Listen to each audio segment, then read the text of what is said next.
Hello बच्चों, let us see this question. An object experience a net zero external unbalanced force. एक object एक external unbalanced force जो है वो zero रखता है। उस पर जो एक्सटर्नल अनबैलेंस्ड फोर्स है वो जीरो है।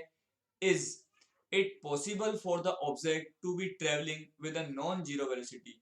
तो ये बताइए, क्या ऐसा पॉसिबल है कि वो एक नॉन जीरो वेलोसिटी से ट्रेवल करे? अगर हाँ, इफ यस, तो उसकी कंडीशंस बताइए।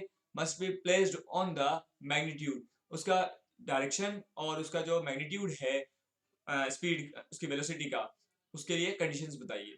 इफ नो प्रोवाइड, अगर नहीं तो उसका फिर हमें रीजन बताइए। तो स्टार्ट करते हैं इसको। देखिए, इसमें आंसर रहेगा यस, ऐसा पॉसिबल है। इसका आंसर रहेगा यस, इट इज पॉसिबल। और इसमें क्या है, कुछ कंडीशंस होगी।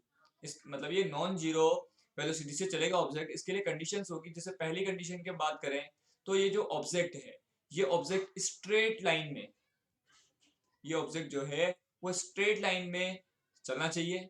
और उसका जो वेलोसिटी है, वेलोसिटी का जो मैग्नीट्यूड है वो यूनिफॉर्म होना चाहिए।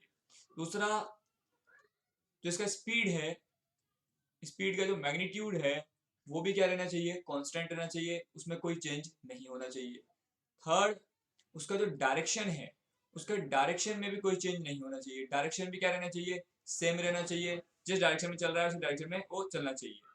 और फोर्थ पॉइंट रहेगा, फोर्थ कंडीशन रहेगी कि उस पर कोई भी एयर रेजिस्टेंस, उस पर एयर रेजिस्टेंस जो है वो नहीं होना चाहिए, जीरो होना चाहिए रेजिस्टेंस।